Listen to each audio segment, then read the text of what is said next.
Ada pesawat.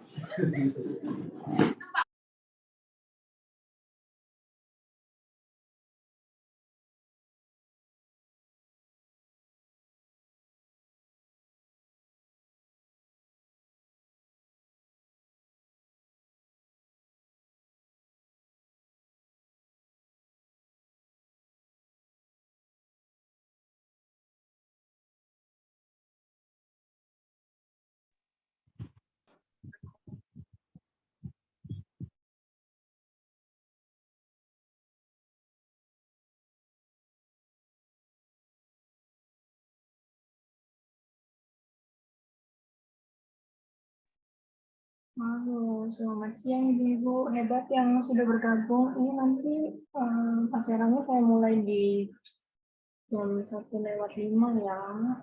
Kita tunggu 2 menit lagi buat ibu-ibu lain untuk join. Terima kasih.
Nah, yang di laptop saya sudah menunjukkan pukul 1:05 waktu Indonesia bagian Barat. Halo. Selamat siang Ibu-Ibu semua, terima kasih sudah bergabung dalam seminar hari ini, mengenal lebih dekat metode Montessori. Sebelumnya, perkenalkan nama saya Vina Mariana, sebagai moderator hari ini, saya bertugas sebagai moderator. Izinkan saya untuk berbagi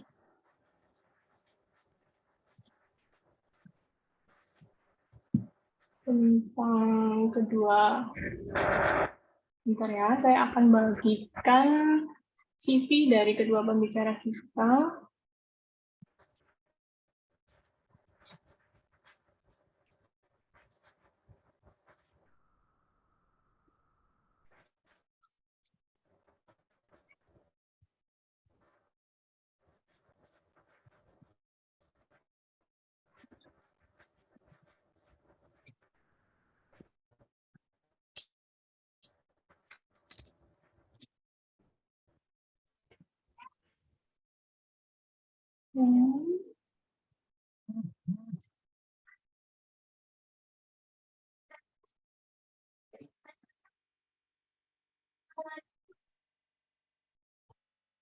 Ya, ini dia. Semoga sudah tampil di layar ya. Nah, pemateri kita yang pertama hari ini adalah Ibu Sulistianing Tias. Beliau adalah ibu rumah tangga dengan 1 orang putra berusia 3 tahun 2 bulan. Beliau adalah co-owner dari toko buku Pustaka Sunnah. Beliau ini berprofesi sebagai blogger dan mahasiswa juga sekarang. Jadi borongan ya profesinya. Sekarang tinggalnya di Sleman, Yogyakarta. Dulunya sempat berpendidikan mengenyam kuliah pendidikan matematika di Universitas PGRI Yogyakarta. Dan sekarang beliau lagi kuliah lagi teknologi pendidikan di Universitas Terbuka. Terus, dahulu pernah menjadi guru SD dan sangat menyukai dunia pendidikan tentunya, makanya sampai ikut program ini bersama Sustainable Living for Kids. Saat ini sedang menekuni bidang pengembangan kurikulum serta perancangan program pembelajaran untuk anak usia dini. Kalau ada yang mau berkontak dengan Mbak Tias, panggilannya Mbak Tias, bisa dihubungi melalui kontak di bawah ini. Ini ngomong-ngomong dari tadi mulut saya buka tutup di video, tapi ada suaranya kan ya? Ada, kedengeran, Mbak? Baik.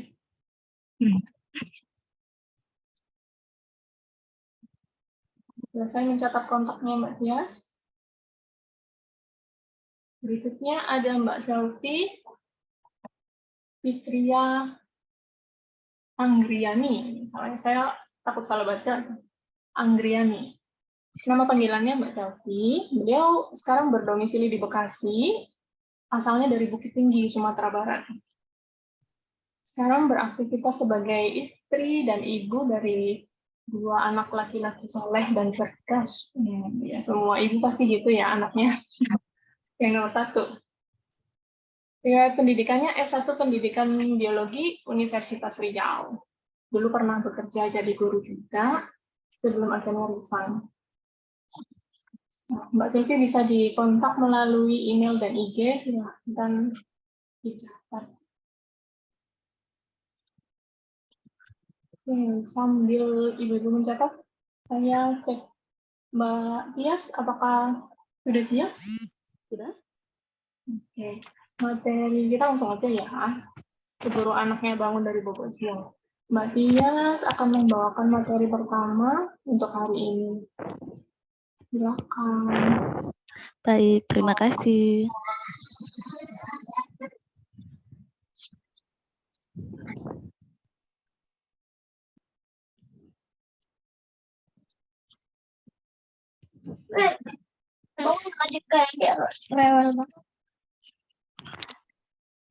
Sudah terlihat, Mbak? Sudah. Saya ngomong sudah, tapi masih dimatiin mikrofonnya. Oke, baik. Assalamualaikum warahmatullahi wabarakatuh. Terima kasih Mbak Vina untuk kesempatan yang diberikan. Ya, apa kabar Mbak Vina dan Mbak Selvi? Baik, terima kasih. Baik, alhamdulillah ya. Bunda-bunda, hari ini kita bisa berjumpa pada acara webinar bertema mengenal metode Montessori lebih dekat. Saya mau tahu apakah bunda-bunda di sini sebelumnya sudah mengenal metode Montessori atau bahkan baru dengar? Ya, Masya Allah, sudah banyak ya yang mungkin banyak ya yang tahu tentang metode ini ya. Metode Montessori merupakan pendekatan pembelajaran yang biasanya diterapkan pada anak usia dini. Meski pada perkembangannya juga diterapkan untuk jenjang sekolah dasar hingga menengah. Jadi saya menduga-duga kalau para bunda di sini masih punya anak-anak balita ya, Masya Allah, kita sama-sama belajar hari ini ya bunda. Mudah-mudahan ada sedikit manfaat yang dapat dipetik untuk bekal pendidikan putra-putri bunda-bunda pembelajar di rumah. Amin. Bunda-bunda memiliki anak kecil tentu punya segudang cerita yang kadang bikin kita tertawa, sedih, atau bahkan tertawa sambil menangis ya. Seperti misalnya ketika kita sedang mencuci piring, tiba-tiba anak kita mau membantu mencuci piring. Masalahnya kadang wastafel jadi banjir atau kerjaan kita jadi tambah lama. Tapi anak kita malah kelihatan enjoy banget gitu, sibuk banget dan happy. Padahal kita udah capek, pengen kerjaan cepat selesai. Ini ada anak kecil bantuin, bukannya kita terbantu, justru malah nambah kerjaan baru. Nah, saya rasa ini adalah hal yang jamak terjadi bagi orang tua yang memiliki anak-anak usia balita. Mereka meniru apapun yang kita kerjakan. Lalu bagaimana ya sebaiknya kita ketika anak-anak ingin membantu pekerjaan rumah tangga atau melakukan aktivitas yang biasa kita lakukan dalam kehidupan sehari-hari agar dapat bermanfaat dan terarah. Insya Allah kita bahas ya. Anak usia dini. Anak usia dini merupakan anak-anak yang berusia 0 sampai 6 tahun. Usia 0 sampai 6 tahun adalah periode emas bagi perkembangan seorang anak yang akan mempengaruhi kehidupan mereka pada tahun-tahun berikutnya. Sehingga kita harus berupaya memaksimalkan setiap potensi yang terdapat di dalam diri mereka. Bagaimana cara mengupayakan potensi mereka? Caranya adalah dengan melakukan stimulasi yang sesuai dengan jenjang usia dan kemampuan individu anak-anak. Karena pada anak usia dini ini, anak-anak menyerap segala informasi yang berada di sekitarnya seperti spons, sangat cepat dan tanpa filter. Itu mengapa kita akan sering mendapati anak-anak usia dini atau balita menduplikasi perilaku orang dewasa. Jadi sangat penting sekali untuk memperhatikan lingkungan tempat berkembangnya anak ya, supaya anak kita bisa menjadi anak yang memiliki perkembangan positif dan tentu bahagia. Anak-anak yang terstimulasi dengan baik tumbuh kembangnya, biasanya mereka akan menjadi anak-anak yang bahagia, tidak mudah rewel, dan biasanya out of the box, cerdas, memiliki rasa percaya diri, inisiatif yang tinggi ya, dan tentu saja bahagia. Usia emas ini tidak akan terulang ya bunda-bunda, hanya terjadi satu kali seumur hidup mereka, dan apa yang mereka peroleh saat ini itulah yang akan menjadi bekal mereka untuk berkembang pada tahun-tahun selanjutnya. Selanjutnya, metode Montessori. Metode Montessori merupakan pendekatan pendidikan yang berdasar pada teori perkembangan anak, yakni mengikuti panduan perkembangan fisik dan fisiologis anak. Metode ini ditemukan oleh Dr. Maria Montessori. Maria Montessori merupakan ini ya sejarah singkatnya ya. Maria Montessori bernama Maria Tesla Artemisia Montessori, ini nama aslinya, lebih dikenal dengan Dr. Maria Montessori. Merupakan dokter wanita pertama di Italia. Beliau lahir di Chiaravalle Ancona, Italia pada tanggal 31 Agustus 1870. Beliau wafat pada tanggal 6 Mei 1952 di Belanda. Penemuannya yang melegenda adalah metode Montessori. Ya.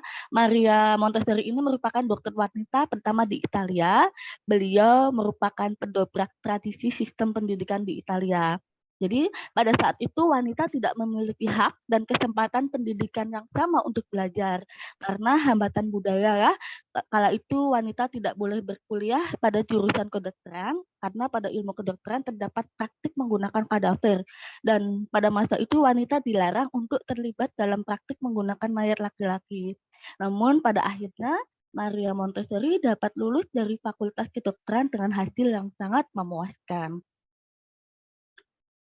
Nah, gagasan tentang pendidikan Montessori bermula ketika ia bekerja sebagai asisten relawan di klinik psikiatri Universitas Roma. Kala itu, Maria Montessori menangani anak-anak berkebutuhan khusus, yakni tunagrahita atau anak-anak dengan keterbelakangan mental. Melalui hasil pengamatannya, ia mendapati bahwa eh,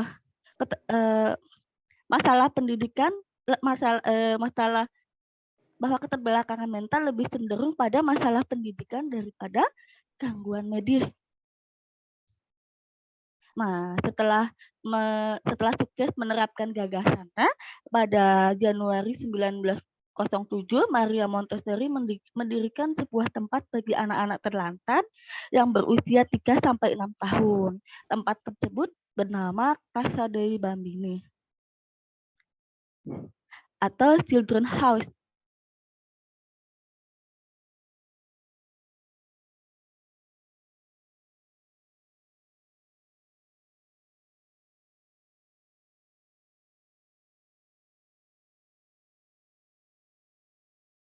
Kebutuhan dan postur tubuh anak-anak, sehingga anak-anak merasakan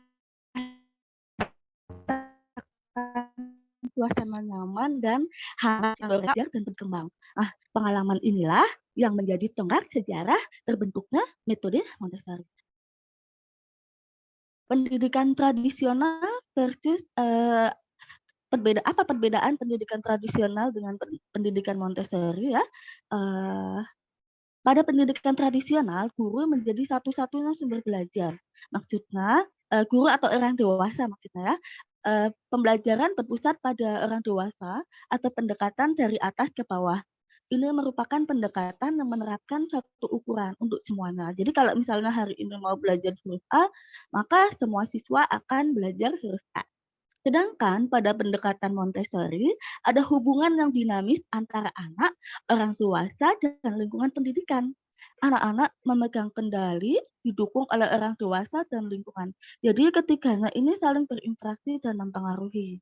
Nah, di dalam diagram pendidikan Montessori, di atas itu tanda panahnya menunjuk ke dua arah. Lingkungan dan anak saling berinteraksi. Lingkungan menarik anak dan anak belajar dari material yang ada di lingkungan. Nah, sedangkan orang dewasa dan lingkungan juga saling mempengaruhi. Orang dewasa menyiapkan lingkungan, mengamati, dan membuat penyesuaian ketika diperlukan untuk memenuhi kebutuhan anak. Hubungan orang dewasa dan anak juga dinamis. Jadi keberadaan orang dewasa hanya untuk membantu ketika diperlukan. Selebihnya memberi kesempatan pada anak untuk melanjutkan pembelajarannya sendiri. Nah, ada 10 prinsip metode Montessori. Yang pertama, lingkungan yang disiapkan. Apa itu lingkungan yang disiapkan?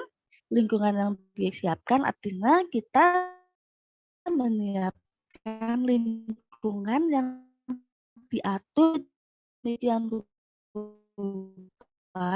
dengan memperhatikan aspek anak, kebutuhan untuk menangkap perlengkapan anak. Tubuh anak, kemudian meletakkan perlengkapan anak, baju, sandal, cermin sambil lihat di cermin gitu. Itu membuat dia termotivasi untuk gosok sendiri, gigi sendiri.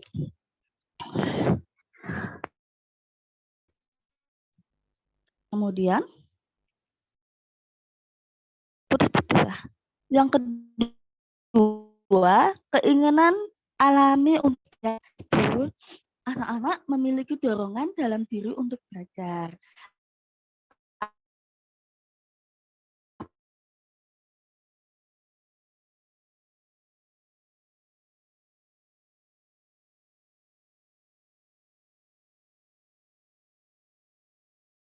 Connecting, udah kembali lagi belum connectingnya?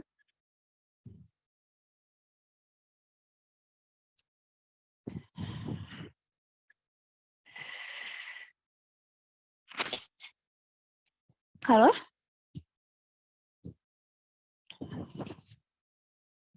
Sudah, Mbak Tias. Oke, baik. Nah, keinginan alami untuk belajar. Apa itu keinginan alami untuk belajar? Anak-anak memiliki dorongan dalam diri untuk belajar. Apabila lingkungannya mendukung, seperti bayi yang belajar merangkak, mereka akan terus mengulang latihan merangkak ketika kita menyiapkan lingkungan yang lapang. Sampai akhirnya mereka bisa merangkak, berjalan, berbicara, dan seterusnya. Yang ketiga, pembelajaran konkret menggunakan tangan. Nah, tangan menyerap informasi dengan cara yang konkret untuk kemudian diteruskan ke otak.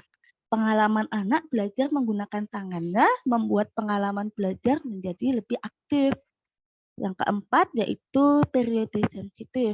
Ya, apa itu periode sensitif? Periode sensitif adalah periode di mana seorang anak mulai menunjukkan ketertarikan pada sesuatu. Misal, ketika anak masih berusia 2 tahun, dia mulai meniru bunyi tertentu. Kita tahu bahwa anak tersebut sedang belajar bicara. Karena kita paham anak tersebut sedang tertarik untuk bicara, berarti erat kaitannya dengan bahasa. Maka kita harus stimulasi mereka dengan keterampilan bahasa. Seperti ngajak ngobrol, dibacakan buku untuk menambah kosakata mereka gitu ya. Jadi kalau ada anak kecil, anak bayi atau balita gitu, mulai suka menirukan bunyi gitu, kita bisa, oh berarti anak ini udah mau ngomong. Nah, kita bisa stimulasi dengan membacakan buku cerita gitu ya. Dan ngajak ngobrol supaya kosakatanya semakin bertambah. Kemudian, pikiran yang mudah menyerap tanpa sadar. Pada usia 0 sampai 3 tahun, anak-anak menyerap informasi seperti spons. Artinya spons sangat mudah menyerap air bersih. Demikian pula, spons juga mudah menyerap air kotor. Maka tanggung jawab kita adalah memberikan lingkungan positif agar anak-anak hanya menyerap informasi yang positif. Ini tugas berat untuk menjadi teladan ya, yang positif bagi anak-anak. Tugas beratnya kita itu adalah bisa menjadi teladan yang baik ya untuk anak-anak, karena usia 0 sampai 6 tahun, 0 sampai 3 tahun 0 sampai 3 tahun itu apa ya, menyerap apapun, belajar apapun dari sekitarnya itu tanpa disaring gitu. Jadi kalau misalnya lingkungannya baik, tentu akan menghasilkan anak-anak yang baik. Demikian pula sebaliknya. Yang keenam, kebebasan dan batasan. Pada pendidikan Montessori, anak-anak diberikan kebebasan untuk bergerak, beraktivitas, dan melakukan apa saja sesuai dengan hasrat belajar mereka. Namun, kebebasan yang diberikan memiliki batas. Artinya, ketika anak bermain, namun permainan itu membahayakan jiwa, berarti harus dihentikan. Gitu. Yang ketujuh, kemandirian dan tanggung jawab.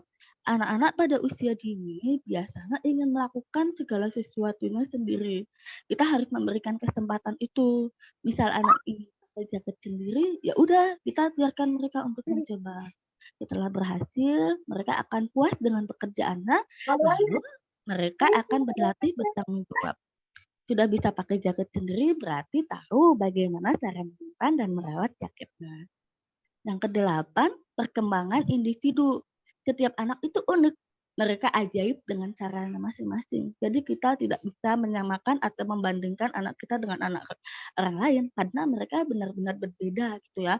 Kalau misalnya ada anak orang lain usia 2,5 tahun udah bisa bahasa, anak kita belum bisa bahasa, ya udah kita nggak bisa membandingkan karena kan stimulasi yang kita berikan berbeda, kondisi lingkungannya berbeda gitu. Jadi ya akan menghasilkan individu yang berbeda juga. Yang ke-9, hormat. Kita menghormati anak, memperlakukan mereka dengan penuh penghargaan. Sebagaimana kita ingin diperlakukan dengan serupa ya teman-teman. Kemudian yang ke-10 adalah pengamatan atau observasi. Artinya kita mengamati bagaimana mereka berkembang, apa yang sedang mereka sukai, dan sebagainya. Selanjutnya, berbicara tentang pendidikan, erat kaitannya dengan kurikulum.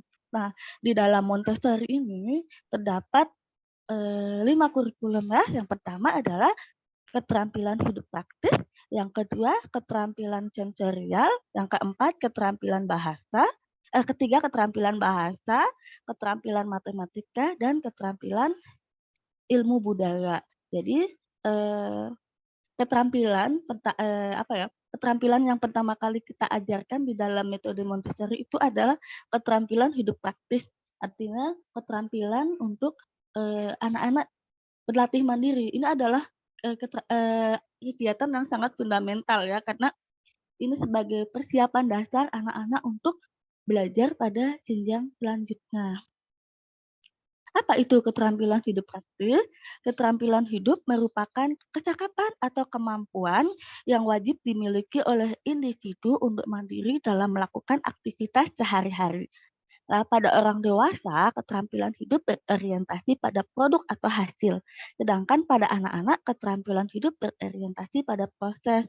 Maksudnya, ketika orang dewasa misalnya masak, orang dewasa masak itu punya tujuan gitu. Tujuan atau produknya adalah, mereka masak karena, mau makan, karena mereka lapar gitu. Tujuan mereka ya untuk memenuhi kebutuhan hidupnya gitu ya. Sedangkan pada anak-anak, orientasinya proses gitu. Kalau misalnya kita mengajarkan anak-anak untuk mencuci piring gitu, anak-anak belajar mencuci piring, yang ingin dicapai itu bukan piring yang bersih atau mereka bisa membantu pekerjaan rumah tangga kita, bukan. Tapi kalau misalnya mereka pertama kali belajar cuci piring itu, piringnya jatuh, pecah gitu, mereka akan belajar bahwa, "Oh, kalau aku nggak hati-hati pegangnya, nanti piringnya bisa pecah." Nah, makanya untuk selanjutnya mereka mencoba lagi, mereka akan lebih berhati-hati dalam mencuci piring. Dan selanjutnya mereka akan lebih mahir gitu ya, bagaimana sih cara mencuci piring hingga bersih gitu.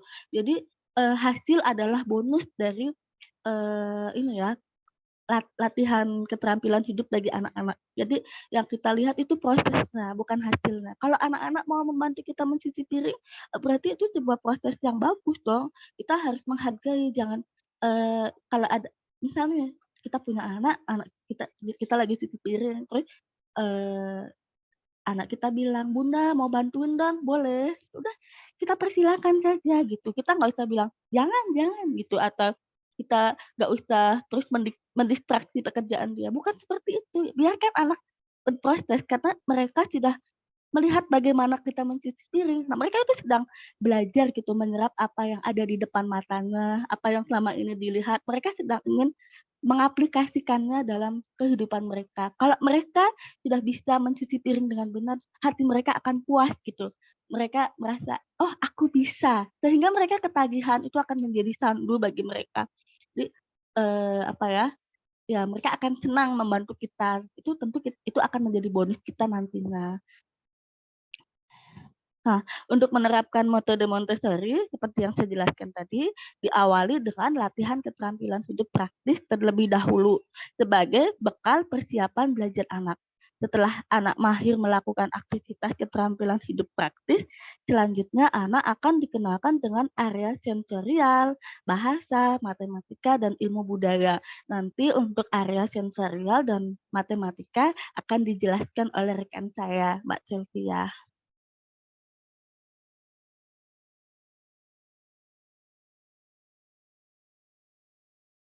Nah, persiapan untuk, menerapkan metode Montessori, apa saja persiapannya? Nah, orang dewasa ternyata juga harus memerlukan persiapan, yaitu yang pertama, orang dewasa yang membersamai anak memberikan teladan yang baik, yaitu, orang dewasa mencontohkan bagaimana, cara-cara melakukan aktivitas-aktivitas kehidupan sehari-hari gitu ya. Oke oke. Nah, memberi kepercayaan, kesempatan, dan kebebasan pada anak untuk bekerja. Yang ketiga, menghargai setiap proses anak, tidak tergesa-gesa, memberi kesempatan latihan tanpa bantuan. Selanjutnya, persiapan lingkungan, menyiapkan lingkungan yang ramah anak, rak dan peralatan anak disesuaikan dengan postur tubuh, rak penyimpanan material harus terbuka dan mudah diakses anak. Yang keempat, tertata dengan baik dan rapi. Yang kelima, benda nyata, konkret, dan familiar dengan anak. Terus yang keenam, fungsional. Ini adalah, ruang belajar, ruang main anak saya di rumah. Jadi masih sangat sederhana dan ada beberapa yang ditumpuk karena raknya itu masih bertahap ya, masih bertahap untuk dibelinya. Ada 5 area keterampilan hidup praktis. Yang pertama ini ground rules, berjalan di dalam ruangan, membawa nampan, memindahkan kursi, membuka dan menutup pintu dan sebagainya. Itu termasuk keterampilan hidup yang harus dimiliki anak gitu ya. Pengembangan kemampuan motorik, menuang biji-bijian dari mangkuk, menuang beras, menggunakan cangkir atau teko. Nah, seperti ini. Insya Allah videonya akan saya share di WhatsApp grup ya. Kemudian area ketiga perawatan diri, mengancing baju, menyisir rambut, itu termasuk keterampilan hidup yang harus dimiliki anak sebelum mereka masuk ke jenjang sekolah dasar ya. Kepedulian terhadap lingkungan, ini menyapu, memotong, menyiram tanaman, keterampilan sosial, tata krama, dan sopan santun. Nah, mengucapkan salam, bersalaman, minta tolong, minta izin, itu juga termasuk keterampilan sosial yang harus dimiliki oleh seorang anak. Nah.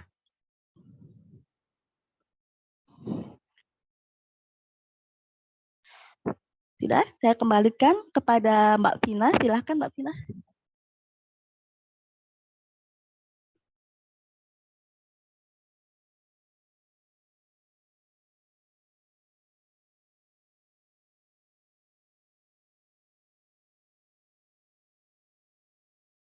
Mbak Vina.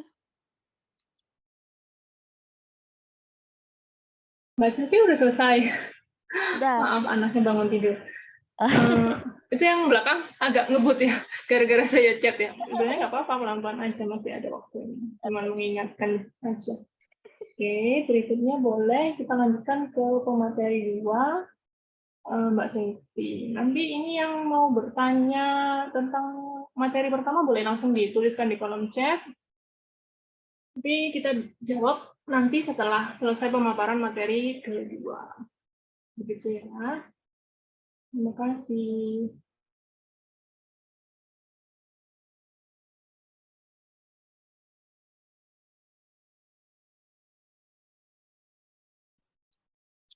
Baik, bismillah. Assalamualaikum warahmatullahi wabarakatuh.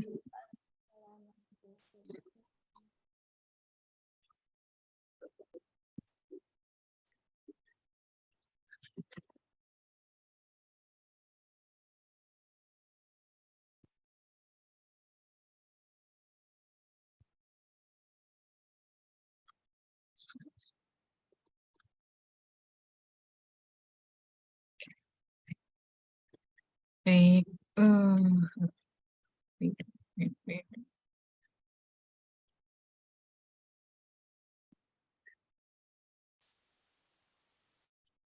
Baik, selamat sore teman-teman semua. Perkenalkan saya Selvi. Nah, kali ini kita disclaimer dulu ya Mbak Vina. Karena kita lagi belajar, so kita ingin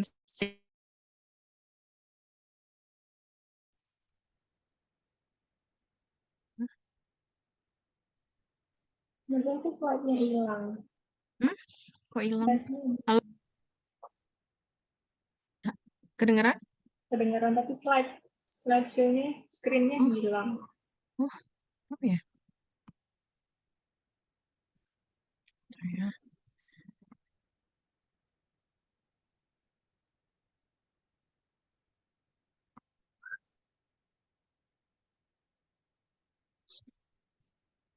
Sudah kelihatan? Ya, sudah kelihatan. Nah, siang hari ini saya akan sedikit berbagi apa yang saya tahu, mungkin sedikit yang saya tahu, dan bunda-bunda sekalian juga mungkin tahunya lebih banyak daripada saya gitu ya. Jadi saya ingin sedikit berbagi saja mengenai stimulasi sensorial untuk keterampilan pramatematika. Kali ini di Zoom kali ini saya akan fokus pada sensorial yang merupakan kebanyakan daripada sensorial ini bagian daripada pramatematika seperti itu. Nah, nanti mungkin insya Allah sedikit kita bahas di WA Group tentang matematika pada Montessori seperti itu. Nah, eh, sebelumnya kita akan tahu, kita harus tahu sebenarnya stimulasi itu apa sih gitu. Stimulasi itu, kalau kita berbicara mengenai sensorial, kita berbicara mengenai stimulasi gitu. Karena kita berbicara mengenai alat indera yang terstimulasi atau terangsang pada anak seperti itu.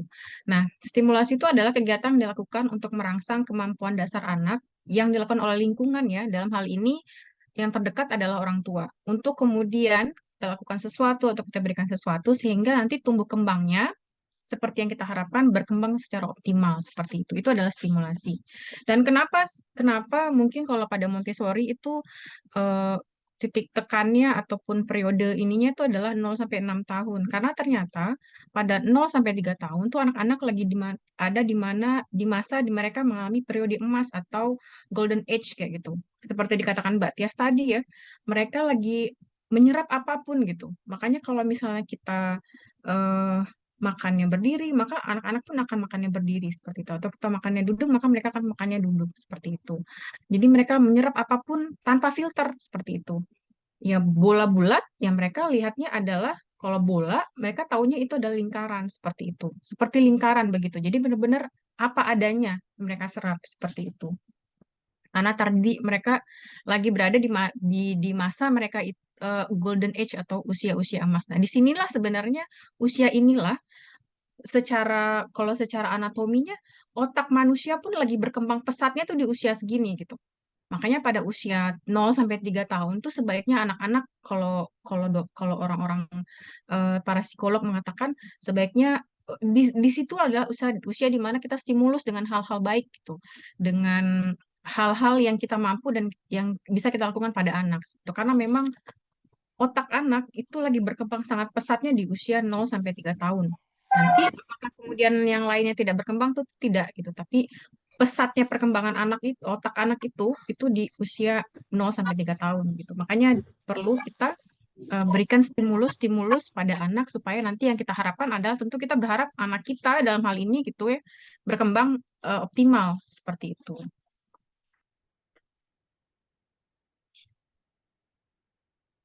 Nah, seperti yang saya sampaikan tadi di awal gitu ya, stimulus yang kita berikan itu eh, kita berharap anak itu dapat merespon dengan apa yang ada dalam tubuh mereka gitu, dengan semua panca indera yang dikasih sama Tuhan kepada mereka gitu. Jadi entah itu lewat tangan, entah itu lewat mata, entah itu lewat pendengaran dan penciuman dan sebagainya gitu. Artinya eh, kita memberikan stimulus atau rangsangan yang kemudian kita harapkan anak itu kemudian dapat merespon. Oh, misalnya contohnya pada bayi misalnya. Eh, ketika dia sebagai contoh misalnya hal yang simpelnya adalah ketika si bayi melihat ibunya gitu ya berhari-hari berbulan-bulan mungkin melihat oh wanita yang pakai kacamata ini adalah ibunya seperti itu. Eh, kemudian tapi tiba-tiba kok ibunya tidak ada ya gitu. Nah, itu adalah hal simpel bahwa ternyata betapa pentingnya misalnya respon indera pada anak begitu.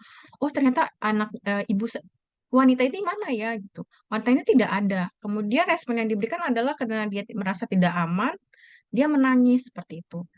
Nah, seiring bertambahnya usia, anak ini dari mulai menangis, dia akan melakukan upaya tuh kayak apa ya, kayak mulai menoleh, mana ya gitu. Jadi hal-hal itu adalah hal yang itu yang dilakukan adalah respon visual pada anak seperti itu.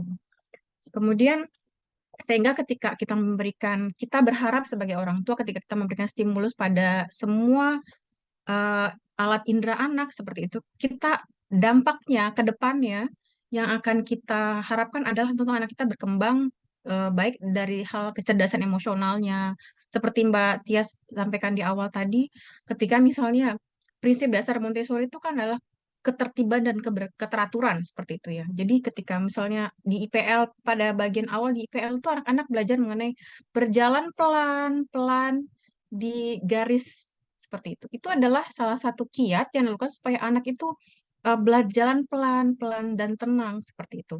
Nah, itu kita harapkan seperti itu, kecerdasan emosional. Kemudian tentu saja pada ujungnya adalah anak-anak kita harapkan berkembang secara baik pada kognitifnya seperti itu atau pengetahuannya. Nah, stimulasi alat indera ini yang kita berikan pada anak gitu ya akan menimbulkan namanya sensorial impression. Impression itu adalah hal yang tertangkap oleh anak seperti itu. Sebagai contoh misalnya kayak kayak salah satu material yang kita berikan pada anak pada hal sensorial itu misalnya uh, pink tower gitu ya. Pink tower di sini anak akan belajar mengenai oh iya ini besar, konsep kecil dan anak melihat secara konkret nyata ini oh begitu. Jadi anak tuh kan oh itu seperti itu. Dan akhirnya ke depannya yang kita harapkan atau yang kita lakukan adalah kemudian dia berkembang secara sensory education seperti itu.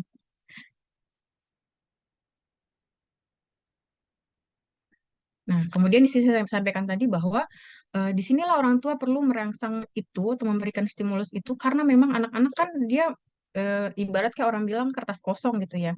Jadi kita perlu memberikan label, eh, misalnya inilah yang disebut dengan botol seperti itu. Botol ini eh, kita sebut dengan botol karena bentuknya tuh begini, misalnya seperti itu. Nah, di sini kita sebagai orang tua atau lingkungan anak untuk memberikan label karena memang anak-anak kan belum banyak ya isi isi otaknya tuh belum banyak.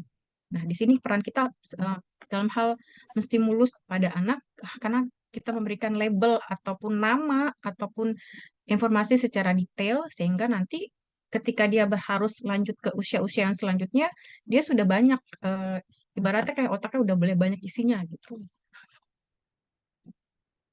Nah, mungkin sedikit saya ini kan ya.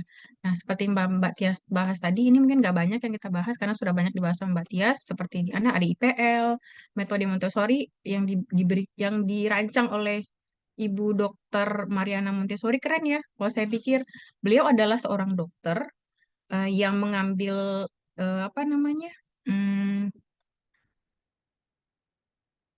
ketertarikan pada hal syaraf ya. Tapi kemudian beliau mengamati mengenai minat belajar anak gitu. Dan akhirnya lahirlah metode Montessori dengan segala kekompleksan.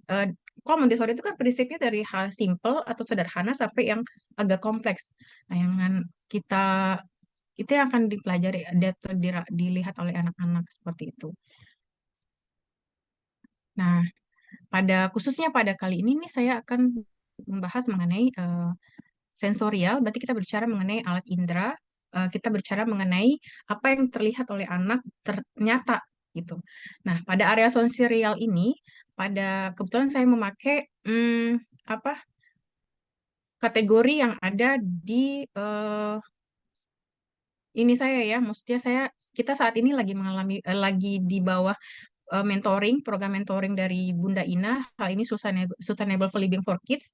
Jadi di Sustainable Living for Kids itu juga di sini ada beberapa mengkategorikan sensorial dengan beberapa kategori ya. Seperti visual. Visual seperti kita tahu itu berkaitan dengan penglihatan kayak gitu ya. Kemudian taktil berkaitan dengan perabanya. Hal ini adalah apa namanya kulit seperti itu ya. Kemudian olfaktori, penciumannya, auditori, kemudian pendengarannya, dan lanjutannya adalah atau yang agak kompleks itu sebenarnya adalah geometri dan algebra seperti itu, atau aljabar kalau yang lain. Nah, ini ada beberapa contoh apa namanya material-material yang biasa dipakai dan hal ini yang kita yang kita lakukan untuk kemudian merangsang satu badan kalau saya bilang gitu. Karena kan berkaitan dengan pendengaran, penciuman dan sebagainya gitu ya. Nah, contohnya mungkin kalau pada visual gitu ya, pada penglihatan anak-anak tuh anak-anak akan kita rangsang tuh pada contohnya tuh pada pink tower gitu. Jadi anak-anak melihat konsep pink tower itu besar, ada yang kan anak-anak akan mengurutkan dari yang besar sampai yang kecil atau kebalikannya seperti itu dari kecil sampai ke besar. Artinya anak akan bisa membedakan oh ada dia harus belajar menumpuk menyusun menyusun dan itu adalah stimulus yang kita berikan terkait dengan visual anak. Jadi anak lihat gitu. Oh iya begini begini. Oh iya kita harus tumpuk dari yang besar ke yang kecil. Kalau kemudian kita tumpuk dari yang kecil ke yang besar, maka bangunan kita jadi tidak kokoh dan sebagainya seperti itu. Terus juga kalau pada visual juga ada namanya color box. Kalau di sini saya mengambil contoh color box tree. Tapi kalau color box ini kalau dalam metode Montessori dia ada 3 color box ya. Artinya mereka belajar dulu mengenai warna-warna primer seperti itu. Jadi teman-teman bisa bikin mungkin ke warna-warna primer, perkenalkan warna primer. Oh, itu bisa dipakai misalnya pada usia-usia setahunan gitu ya. Anak-anak belajar jadi lebih real gitu. Jadi tidak hanya eh, kuning, ini kuning apa gitu, tapi lebih real. Oh iya, ini ada warna kuning, ini ada warna merah. Misalnya anak-anak belajar mengenai warna-warna primer seperti itu. Kemudian nanti ketika sudah masuk ke color box 3, anak-anak akan belajar mengenai gradasi warna kayak gitu. Nah, seperti itu. Jadi stimulus yang kita berikan sambil kan ketika kita belajar mengenai color box ini, ternyata bukan hanya secara sensorial saja, sensorial visual yang kita stimulus, tapi juga anak-anak akan belajar mengenai bahasa kayak gitu. Oh iya, ada namanya merah, perbendaharaan kata baru ya, ada namanya merah, ada namanya kuning dan sebagainya. Seperti itu. Kemudian kalau pada taktil atau peraba, pada tahap awal anak-anak akan kita kenalkan mana itu konsep kasar, kemudian lembut. Jadi mana yang kasar, mana yang lembut itu kita rangsang indera peraba anak. Sehingga nanti ketika dia bisa membedakan, oh ya, kalau kain satin itu lembut ya. Misalnya kita ambil kain satin misalnya gitu ya. Oh ini lembut ya gitu. Kalau kemudian kita ambil apa ya? eh keset misalnya tuh kan ya kan agak kasar misalnya seperti itu. Jadi anak-anak tahu bahasa. Lagi-lagi bukan hanya sekedar apa stimulus pada sensorial area indera saja gitu, tapi kita juga sambil menambahkan apa bahasa atau mengenalkan kata-kata baru pada anak. Oh, ada kasar, ada lembut dan sebagainya. Kemudian nah, selanjutnya juga masih pada area taktil atau indera peraba, anak-anak akan belajar mengenai thermic bottles atau anak-anak itu akan distimulus akan membedakan eh, wa- apa namanya dingin, konsep kalau saya membahasakan kalau anak-anak itu waktu saya belajar anak-anak mencoba mengenai thermic bottles yang saya bikin itu sendiri yang kecil itu selalu bilang bahwa oh ini air biasa kayak gitu. Air biasa ini air yang biasa kita minum sehari-hari kayak gitu. Dia suhu tidak tidak dingin, tidak panas. Ini air biasa. Kemudian anak saya akan mengenal ini deh namanya air dingin, baru air yang keluar dari kulkas kayak gitu. Kemudian ini namanya air panas. Kalau kena tangan, air panasnya akan bisa bikin kulit kita kemerahan atau bahkan bisa luka bakar dan sebagainya. Jadi anak-anak dia genggam sendiri botol-botolnya yang berisikan perbedaan beberapa suhu gitu ya. Kemudian anak bisa bedakan ini dingin, ini air biasa, kemudian ini air panas seperti itu atau agak panas seperti itu. Dan selanjutnya ada olfaktori atau pada penciuman.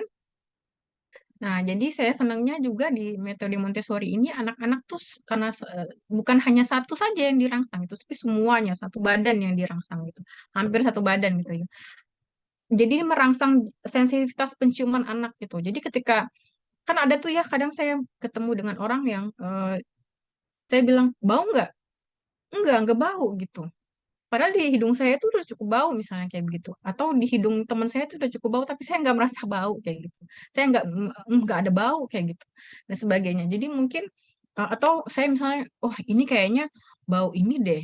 Oh, wangi banget mereka masak kayaknya nih masakan-masakan ala-ala Thailand ya karena dia ada bau-baunya begitu. Kayak gitulah contohnya gitu ya. Jadi apa yang kita lakukan itu adalah kita kita berikan beberapa apa namanya botol atau wadah yang berisikan berbagai macam bau-bauan pada anak sambil kita perkenalkan kayak begitu ini baunya ini nanti setelah itu kita kontrol baru di akhir kita akan ini bau apa dek kayak gitu ini bau apa jadi itu terangsang ke indera penciuman anak pada auditori ada juga sound boxes jadi anak-anak akan diperkenalkan dulu ini pertama mana yang agak kencang suaranya mana yang jadi anak-anak nanti akan belajar oh ya kalau suara itu kalau kita terlalu kencang suaranya itu agak berisik di kuping misalnya kayak gitu jadi anak-anak akan belajar juga sambil sambil jalan sambil belajar kemudian pada geometri eh, bentuk-bentuk solid pada ini ya geometri seperti itu ada mereka belajar mengenai bidang ruang kayak gitu misalnya kayak ada kubusnya mereka sentuh secara langsung dan sebagainya seperti itu. Jadi area-area sensorial yang biasa kita yang kita stimulus tuh ada beberapa area gitu ya. Ya, tadi ada penglihatan, kemudian pendengaran, kemudian penciuman, kemudian peraba anak. Yang paraba ini kalau secara teori dikatakan bahwa peraba ini adalah indera yang utama. Kenapa dikatakan indera utama? Karena dia paling banyak gitu. Permukaannya cukup luas gitu. Jadi kayak kita aja misalnya kayak kalau ada angin dingin biasanya kita akan bergidik di apa, kalau kita nggak pakai jaket akan bergidik di bagian apa namanya tengkuk gitu ya, aduh dingin gitu ya, karena memang saking luasnya gitu wilayahnya, ini wilayahnya gitu. Kemudian setelah tadi kita stimulus eh, alat indera anak gitu ya, sensorial ini sangat dekat dengan matematika. Kenapa saya katakan dengan matematika atau disebut juga dengan dia pramatematika, beberapa bagian pramatematika. Kenapa? Karena pada seperti yang anak-anak akan belajar membandingkan, seperti yang kayak pada visual pada Pink Tower, anak-anak akan belajar membandingkan apa itu besar, apa itu kecil, apa itu sedang, gitu. Kemudian juga anak-anak akan belajar membandingkan pada ini ya, pada misalnya contohnya juga pada soundboxes misalnya, oh iya suaranya nanti kalau pada saat kita bikin ber-DIY materialnya gitu ya, kita akan ini kan anak-anak akan membandingkan mana yang agak besar suaranya, mana yang lebih kecil dan seterusnya seperti itu. Jadi anak-anak karena kan kita tahu ya, membandingkan ini tuh bagian daripada kalau kita bekerja matematika, ini hal yang tidak akan terlewat kalau pada matematika, membandingkan ukuran, eh, membandingkan ukuran gitu ya, seperti itu. Dan mengurutkan, misalnya itu seperti tadi juga pada Pink Tower, anak-anak akan mengurutkan eh, apa itu, mulai besar sampai kecil, kayak gitu. Kemudian mengurutkan juga dari warna, misalnya kayak pada color box ini anak-anak mengurutkan mulai dari yang warna yang agak pekat sampai yang agak pudar, katakan begitu. Juga mengkategorikan besar, kecil. Kalau pada sekali lagi pada long roads itu anak-anak akan mengkategorikan ini panjang, kemudian pendek gitu. Terus selanjutnya memprediksi dan kemudian menyusun seperti itu. Jadi makanya kenapa dikatakan sensorial ini dekat sekali dengan dunia matematika gitu, karena memang pada dasarnya dia kita belajar mengenai hal-hal konkret matematika pada pramatematika, mohon maaf gitu ya. Jadi anak-anak akan belajar membandingkan, mengkategorikan tanpa sengaja gitu pada awalnya. Tapi memang anak-anak akan, oh iya ternyata ini lebih besar, pada long roads gitu ya contohnya, anak-anak akan belajar oh ya ini lebih panjang. Atau misalnya pada matematika, nanti pada area matematika anak-anak akan belajar mengenai small number roads ya. Small number roads itu contohnya anak-anak akan belajar mengenai kalau 9 itu ternyata lebih panjang daripada 2 dan seterusnya. Kayak gini ya, kayak misalnya kalau pada long roads panjang, pendek, kemudian kalau pada broad stair anak-anak akan mengenal apa itu namanya tebal dan tipis, seperti itu. Ini semua kan berkaitan dengan dunia matematika. Atau langkah awal memasuki dunia matematika. Kemudian besar, kecil, seperti itu. Ini kalau kita mantap di sensorial, anak-anak duduk, apa itu pembandingan yang tadi seperti kita katakan, menyusun, memprediksi, mengkategorikan, dan memprediksi dan sebagainya seperti itu ya, itu kita akan lebih mudah memasuki dunia matematika nanti gitu. Ketika selesai di area sensorial, kita akan lebih mudah masuk ke area matematika tuh, karena memang hal-hal simple, hal-hal awal yang dia akan sebagai pondasinya sudah duduk seperti itu. Seperti itu ya. Nah, ini yang seperti saya sampaikan tadi nih. Ini pada knob cylinder ini anak-anak akan belajar mengurutkan dari yang besar sampai yang kecil. Kemudian pada color box seperti ini anak-anak mungkin bisa kita kenalkan di usia setahunan. Ini anak-anak akan belajar mengenai warna kayak gitu, warna primer seperti itu. Atau juga pada color box 3 ini anak-anak akan belajar mengenai gradasi warna. Biasanya kita selesaikan dulu color box 1 2 baru kemudian kita masuk color box 3 karena ini agak kompleks gitu ya karena anak-anak sudah belajar mengenai gradasi warna seperti itu. Jadi indera penglihatannya terangsang dengan cukup maksimal seperti itu.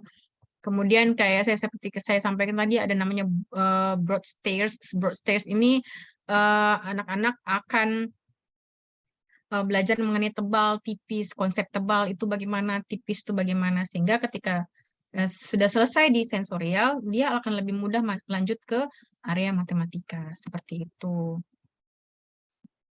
Nah, terima kasih. Itu saja materi saya pada siang hari ini. Mohon maaf bila banyak yang kurang-kurang. Saya kembalikan ke Mbak Vina.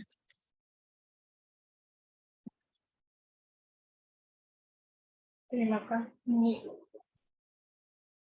Terima kasih Mbak Krinti dan Mbak Tias materinya. Ini udah ada pertanyaan yang masuk di kolom chat, langsung aja saya bacakan ya. Yang pertama untuk Mbak Tias dulu ya. Ya, oke. Mbak Tias, apakah ini dari Mbak Anissa Firdaus. Mbak Tias, apakah untuk setiap area keterampilan tadi ada batasan umur kapan memulai? Bagaimana jika kita mulai tapi terlambat? Terima kasih. Oke. Yang saya pahami, terima kasih ya Mbak Ansa. Yang saya pahami selama anak masih berada pada periode emas, usia 0 sampai 6 tahun, maka masih bisa untuk dilakukan stimulasi ya. Misal anak kita belum bisa menutup pintu dengan benar, kita bisa beritahu cara menutupnya pelan-pelan. Kita beri contoh, lalu beri kesempatan anak untuk praktik. Jadi misalnya masih di rentang 6 di 0 sampai 6 tahun gitu, anak apa ya, kita belum ada kata terlambat untuk mencoba stimulasi gitu. Kalau ada batasan umur kapan memulai, kalau misalnya anaknya udah bisa, apa ya, kalau misalnya dia udah bisa ngomong, sudah bisa diajak berdialog, berinteraksi, udah bisa, apa ya, kayak kita belajar buka tutup pintu gitu, anaknya udah paham, nah kita bisa mulai ajarkan, seperti itu. Nah, begitu aja ya jawabannya ya. Mbak Anissa boleh ditanggapi Iya, kalau ada tanggapan. Ini nggak ada yang mau resen ya? Kalau ada yang mau resen boleh. Kalau ada yang bersedia open cam, ini maaf saya goyang-goyang karena lagi mangku bocah. oke. Saya tambahkan sedikit untuk keterampilan hidup, kapan memulai dan nggak ada kata terlambat sebenarnya ya. Kalau untuk apapun kita belajar tuh nggak ada kata terlambat sebenarnya. Kalau untuk Betul. batasan umur kapan memulai, metode Montessori ini selalu mengingatkan kita untuk melihat lagi minat anaknya, lagi-lagi kembali ke minat anaknya. Kalau anaknya kelihatan berminat terhadap sesuatu, ya itu deh kita mulainya di situ. Oke, lanjut ke pertanyaan kedua. Lagi-lagi untuk Mbak Tias nih ya. Apakah ada tabel-tabel khusus standar pencapaian per usia anak dalam metode Montessori ini? Misal usia 1 tahun bisa nutup pintu dan seterusnya, usia 2 meminta maaf dan seterusnya gitu. Apakah ada? Ada ya Mbak tahapannya, kebetulan ini saya baca di buku ini Mbak, di buku Islamic Montessori punya Zahra Zahira. Di sana dijelaskan ya Mbak ada batasan-batasannya. Ada tahapan-tahapannya ya, seperti ini. Mungkin bisa coba beli bukunya langsung ya Mbak. Maaf, jadi ada jawabannya, ada tahapannya, tapi di sini panjang juga kalau dijelasin satu-satu gitu. Jadi bisa coba dilihat di bukunya. Begitu, Oke, sudah Mbak Tina.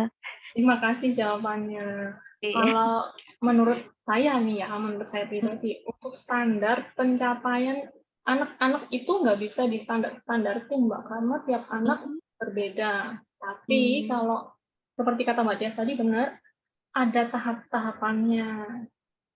Tapi kalau ngomongin standar usia 2 tahun harus bisa begini, usia 1 tahun harus bisa begini, enggak ada. Karena tiap anak kan beda-beda, jalan aja, merangkak aja, mulainya beda-beda. Iya, betul. Jadi semuanya pasti beda. Cuman tahapannya iya ada. Merangkak dulu baru jalan, baru ngapain itu ada. Nah, kemudian pertanyaan berikutnya ini kayaknya untuk Mbak Selvi ya. Bu Selvi. Untuk tactiles itu harus satu warna kah bendanya untuk simulasi perbedaan tekstur? Atau boleh pakai tekstur berbeda dari benda yang berbeda? Misal meraba kapas, lalu bulu-bulu, lalu tekstur rumput. Boleh Mbak Selvi jawab? Silakan. Mbak Selvi masih bingung ya?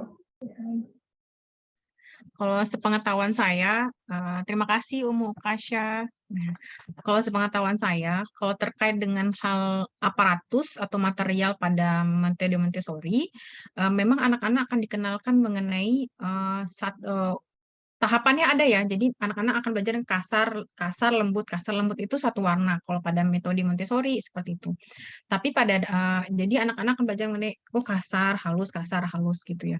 Nah, tapi kalau sepemahaman saya atau sepengetahuan saya atau menurut saya begitu ya, terkait dengan karena ini adalah area yang paling luas dalam badan kita, maka anak-anak bisa mengenal apapun. Jadi yang penting kita mengenalkan anak-anak dengan tekstur gitu ya. Jadi misalnya mereka anak-anak raba kapas, oh ini kapas ini lembut ya dek, misalnya seperti itu. Atau kemudian ya kita berikan stimulus-stimulus yang kemudian tidak bikin anak bingung. Jadi anak-anak sudah menyelesaikan dulu konsep kasar, lembut dan sebagainya, baru kemudian kita lanjut ke tahapan selanjutnya. Baru misalnya kita anak-anak, oh ini deh, ini kapas, ternyata lembut ya kapas ya deh gitu. Kemudian ketika anak-anak akan megang apa ya, misalnya kayak sisir, permukaan sisir itu kan kasar, agak kasar gitu ya, karena dia banyak tonjolan-tonjolan misalnya. Jadi kita mulai dulu dari misalnya kita targetnya adalah memperkenalkan mengenai konsep kasar lembut, maka sebaiknya kita mulai dari hal-hal yang ya boleh saja sih sebenarnya kapas misalnya, kapas lembut, tapi di sebelahnya apa misalnya gitu yang kasar. Jadi hal simpel dulu yang kita kenalkan. Jadi kita mengenalkan sambil mengenalkan bahasa kasar dan lembut misalnya gitu. Nah itu jadi tidak ada pakem khusus sebenarnya. Tapi kalau terkait dengan material sensorial pada metode Montessori, selalu dimulai dari memang menggunakan warna yang sama kayak gitu. Dalam hal ini misalnya kalau yang waktu saya ber-DIY itu saya menggunakan amplas dan menggunakan kardus bekas yang ada di rumah waktu itu. Jadi kardus itu kan permukaannya lembut. Nah, permukaan kasar saya perkenalkan dengan menggunakan amplas. Amplas itu kan mau dia tingkat kekasarannya agak lembut, tapi tetap saja ketika di tangan anak, ketika anak meraba kan dia tetap teraba kasar. Itu tuh saya beri awal. Jadi kalau terkait dengan material Montessori-nya mungkin dia memang warnanya sama gitu. Jadi anak-anak fokusnya satu-satu. Fokusnya pada mengenalkan istilah kata kasar dan lembut, anak-anak megang secara konkret kayak gitu. Nah, tapi kalau kalau apakah boleh yang lain, saya rasa sih boleh-boleh saja seperti itu. Tapi memang kita bagusnya memang secara bertahap kita mengenalkannya. Jadi anak-anak pun nggak bingung. Jadi kayak ibaratnya kayak teko mungkin kita kasih semuanya takutnya anaknya overlap kayak gitu. Jadi pelan-pelan kita mengenalkan satu-satu. Mungkin itu Mukasya, itu Mbak Vina. Ada tambahan Mbak Vina? Terima kasih Mbak Selvi, nggak ada sih. Saya sih setuju ya, benar emang ya kembali lagi kayak tadi ada tahapannya dan sesuaikan dengan minat anak. Iya. Yang seingat saya juga sama, saya ngajarinnya waktu itu juga mulai dari tablet touch tablet 1 yang cuman kasar 1 dan halus 1, nanti baru naik lagi tingkat kesulitannya. Iya. Tapi kalau untuk anak yang udah besar sih nggak mau pasti ya kalau cuma 1 kasar 1 halus 1. Tergantung minat anaknya dan ya itu tadi step by step. Iya. Jadi kalau di metode di area sensorial khususnya metode Montessori itu mereka akan belajar mengenai touchboard 1 misalnya itu memang hanya sekedar kasar lembut. Nanti tahapan selanjutnya itu ada bunda-bunda gitu. Jadi sudah membandingkan gitu dan mengurutkan mengurutkan ini tingkat kekasarannya dan kemudian pada tahap akhir pada touchboard itu anak-anak sudah menutup mata ya. Kemudian memasangkan gitu. Jadi memasangkan jadi begitu. Jadi ada tahapannya. Jadi kita mulai dari hal yang simpel dulu, sebisanya anak dulu, kemudian baru kita lanjut ke tahapan selanjutnya gitu. Itu sih Umu Kasya.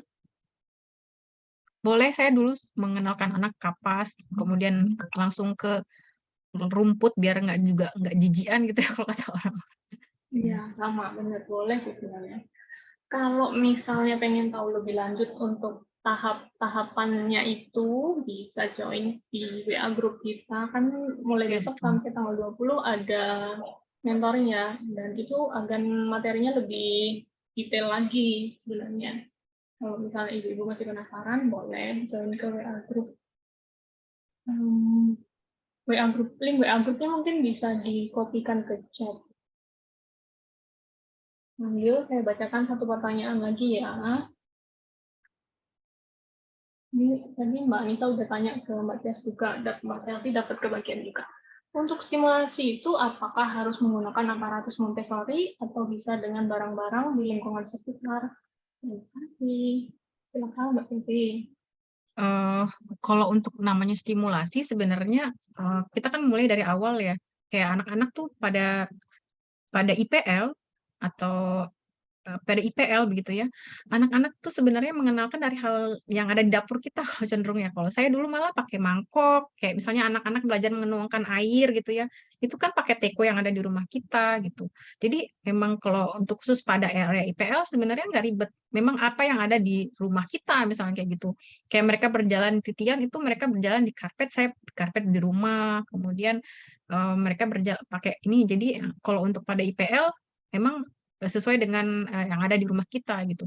Nah, kalau pada sensorial sebenarnya karena dia sudah ada pakemnya, terima kasih Ibu Maria sudah memberikan pakem, ada pakemnya, kita sebaiknya mengenalkan itu menggunakan material yang ada gitu. Tapi kita kan bisa ber-DIY kayak gitu. Kayak dulu saya bikin sound boxes itu kalau saya harus membeli aparatus aslinya tuh kan harganya lumayan ya. Waktu itu saya bikinnya pakai botol bekas susu Milku ya Pak. Milku kalau saya nggak salah namanya.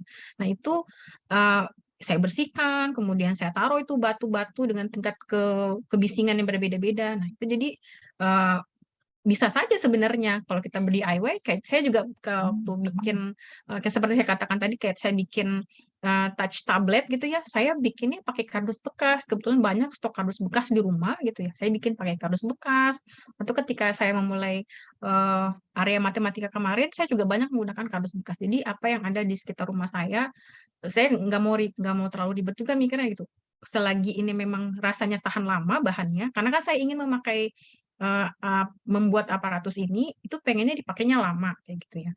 Karena kan namanya anak-anak kan kalau prinsip Montessori itu kan bukan sekali dicoba langsung bisa kayak begitu. Namanya kita follow the child gitu ya. Kadang nggak selalunya langsung bisa pada saat itu gitu. Kita repetisi kita terus kita ulang terus sampai akhirnya anak tuh ngerti kayak gitu. Oh, begini gitu ya. Jadi kan prinsipnya begitu. Jadi karena memang prinsipnya begitu, saya cari bahan-bahan yang sekiranya itu memang agak tahan lama kayak gitu. Jadi nggak gampang namanya anak kecil ya megang kadang dibulak-balik pas segala macem pada awal-awal akhirnya rusak dan sebagainya. Jadi memang boleh saja pakai barang-barang yang ada di sekitar rumah kita bikin sesuai dengan ketentuan pakemnya di sini bagaimana misalnya kayak kayak kita menggunakan touchboard 1 itu anak-anak hanya baru mengenalkan mengenai konsep kasar dan lembut, kasar dan lembut, kasar lembut, kasar lembut, maka itu kita pakai kartus bekas pun bisa seperti itu. Jadi apa yang kalau dibilang apa yang ada di sekitar lingkungan sekitar kita ya bisa saja seperti itu. Kalau kita beli asli kan harganya lumayan ya kayak gitu. Di itu Mbak Anissa. Oke, ini satu lagi ya pertanyaan terakhir nih. Dari Mbak Hanifah. Bu Sylvie, bagaimana jika ada anak sudah kita buatkan aparatus Montessori, tapi respon anak tidak suka atau cepat bosan, seringnya hanya sekali pakai. Gimana tuh? Ya, saya mencoba menjawab ya. Terima kasih Bu Anifa Siti. Saya coba jawab. Jadi yang saya pahami, sepengetahuan saya, anak-anak itu kan memang anaknya sifatnya bosenan ya. Itu pun sempat saya alami ketika saya ngenalin sama anak saya yang kecil. Dia nggak tahu ini apa segala macam ya. Dia langsung pegang, tapi habis itu ditinggal kayak gitu. Dia bosen karena bisa jadi karena mungkin buat dia tidak terlalu menarik. Cuman kan prinsipnya adalah anak-anak tuh kalau memang pada saat itu di situ tidak mau, kalau saya pribadi saya tidak paksa gitu. Oke, silahkan kita coba yang lain misalnya kayak gitu. Tapi tetap kita kenalkan di lain waktu kayak gitu. Nah, sambil misalnya ini ada bunyi apa ya? Kalau saya suka kayak gitu.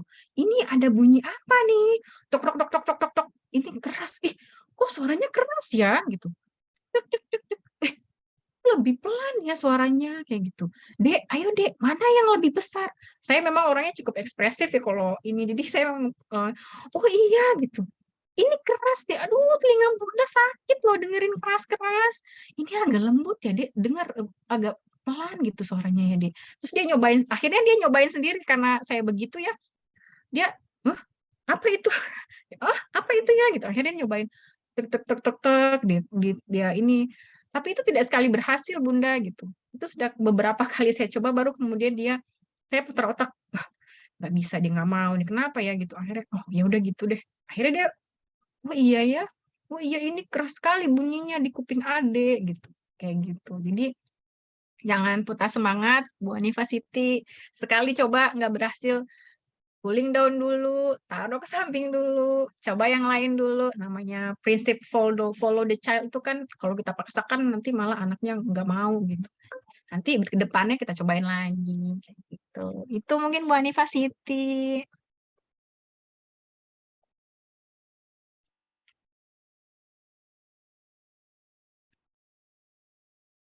Sama-sama. Oke, kita sudah sampai di penghujung acara. Pas anak saya kebelet pipis dan nangis. Ini ada link Google Drive untuk free printables yang dibuat oleh pemateri. Bukan saya nih yang buat, saya cuma bagiin aja. Ibu-ibu bisa download dulu. Saya beri waktu 1 menit. Ya, cepetan di download. Langsung diklik aja linknya. Terima kasih untuk 29 ibu-ibu yang sudah bertahan sampai akhir. Iya. Kami harap ibu-ibu yang ada di sini bisa join ke WhatsApp group dan ikut program mentoring ya. Di mentoring nanti ada mungkin Mbak Selvi dan Mbak Tias mau menjelaskan apa aja yang ada di mentoring, boleh. Ini sambil saya tinggal nganterin anak saya pipis bentar.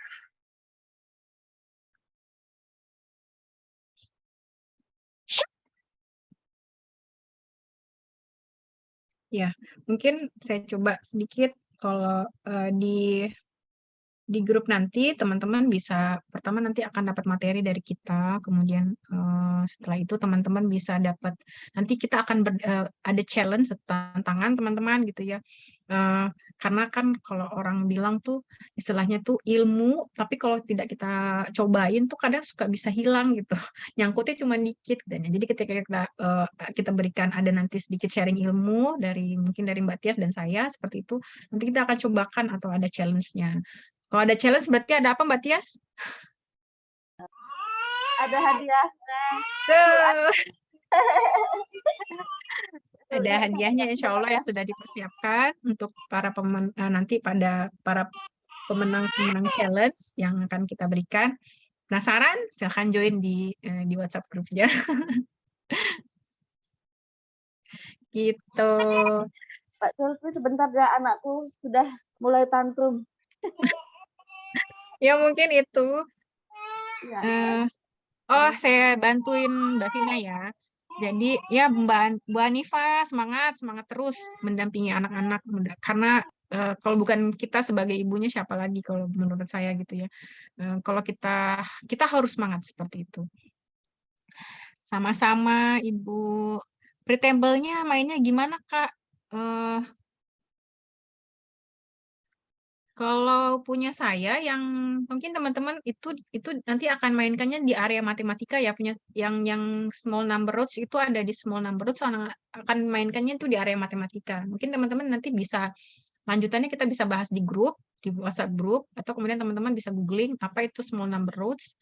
Kemudian kenapa harus ada warna biru, merah, biru secara bergantian dan seterusnya seperti itu. Ya begitu. Itu aja Mbak Vina. Baik, itu tadi ada yang raise hand kepencet atau mau nanya ya? Hah? Oh, ini printable-nya mainnya gimana, Kak? Itu tadi yang raise hand bertanya. Oh Itu iya. bukan mainan, Mbak. Itu kayak untuk DIY. Itu nanti dilipat jadi kubus gitu, kubus-kubus memanjang. Ya. Itu jaring, kalau bahasanya jaring-jaring kubus. Jaring-jaring Ya, kubus yang nanti kita print, teman-teman print, tapi itu memang maininnya itu atau kita menggunakan apa DIY aparatus ini itu di area matematika gitu. Nah, cara memainkannya bagaimana? Mari kita bahas lebih lanjut. Seperti itu. baik, ini kalau sudah tidak ada pertanyaan lagi, kita akhiri sesinya sampai di sini. Terima kasih kepada pemateri hari ini. Terima kasih, cakep-cakep banget materinya. Terima kasih untuk peserta yang sudah hadir. Saya izin end meeting for all. Terima kasih. Sampai jumpa di WA Group. Terima kasih. Terima kasih semua.